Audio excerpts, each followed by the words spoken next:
বন্ধুরা ভীষণই খতরনাক একটা খবর বেরিয়ে আসছে। পাকিস্তানে একরকম যুদ্ধ শুরু হয়ে গেছে আর এতে পাকিস্তানের অনেক জওয়ান মারা গেছে। এছাড়া পাকিস্তানের রাজধানীতে কিভাবে দাঙ্গা হয়েছে সেটা জানবো, সেই সঙ্গে আর কি হয়েছে সেগুলো জেনে নেব, তাই শেষ অবধি সঙ্গে থাকুন।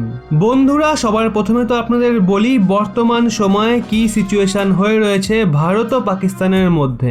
অবশ্য এটা আপনারা সবাই জানেন, দীর্ঘ সময় ধরে জম্মু কাশ্মীর আতঙ্কবাদীদের এনকাউন্টার চলছে, যাতে ভারতের অনেক লোকসানও হয়ে গেছে। এর জন্যই অপারেশন বিশাল রূপ ধারণ করেছে। তাতে ভারত নিজের হেলিকপ্টার এবং ড্রোনগুলোকেও নামিয়ে দিয়েছে। এরই মাঝে ভারত ও পাকিস্তানের ক্রিকেট ম্যাচও হয়ে গেল, যেটায় ভারতের লজ্জাজনক হার হয়েছে। সেটা নিয়েও দাবি উঠছিল ভারতীয় টিম সেই ক্রিকেট ম্যাচকে ক্যান্সেল করে দিক। এর জন্য অসম্ভব বিরোধ দেখা যাচ্ছিল। কিন্তু ওদিকে অনেক মানুষ এমনও রয়েছে যারা প্রচন্ড এক্সাইটেড ছিল ভারত পাকিস্তান ম্যাচকে নিয়ে। সেই সাথে পাকিস্তানের সঙ্গে যখন ওই ম্যাচ হচ্ছিল তখন পাকিস্তানে ওই সময় ভীষণ গন্ডগোল হচ্ছিল। আজ্ঞে হ্যাঁ বন্ধুরা, ওখানে শুরু হয়ে গেছে গৃহযুদ্ধ।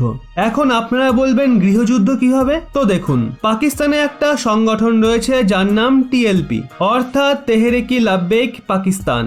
আর ওই সংগঠনের নেতৃত্বে ওখানে প্রচন্ড মুভমেন্ট চলছে পাকিস্তানি সরকারের বিরুদ্ধে। ওখানে তারা ইসলামাবাদের দিকে মার্চ করছিল। পাকিস্তানি সরকার তাদের থামানোর চেষ্টা করে পুলিশ ফোর্সের মাধ্যমে, কিন্তু এরই মাঝে ওখানে ঝামেলা শুরু হয়ে যায়। ওই ঝামেলাকে আটকানোর জন্য পাকিস্তানের পুলিশ জওয়ান নিজেরাই নিজেদের জনতাদের বিরুদ্ধে পেট্রোল বোম নিক্ষেপ করছিল, এরকমটাই বলা হচ্ছে। অনেকে অন্যান্য পুলিশ কর্মীদের ধরেও নিয়েছিল।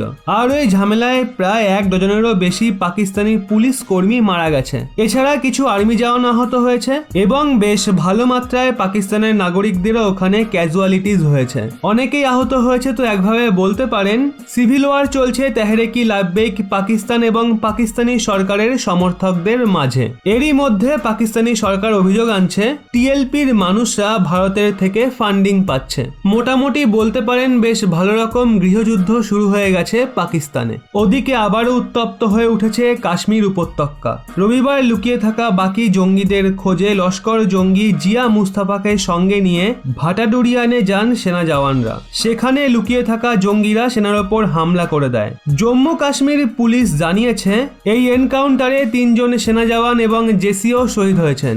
শুধু তাই নয়, এই গুলির লড়াইয়ে গুরুতর আহত হয়েছে মুস্তাফা এবং 2 জন পুলিশ কর্মী। শেষ পাওয়া খবর অনুযায়ী সেনার অভিযান এখনো চলছে। অত্যধিক বার বেড়েছে আতঙ্কবাদের। এদেরকে গোয়া থেকে উপড়ে না ফেললে না, পরবর্তী সময়ে এরাই ভারতের জন্য বিশাল বড় বিপদ হয়ে উঠবে। তাই এদেরকে একদম গোয়া থেকে নিশ্চিহ্ন করতে হবে। এই ব্যাপারে আপনাদের কি মতামত নিচে কমেন্টে অবশ্যই জানান।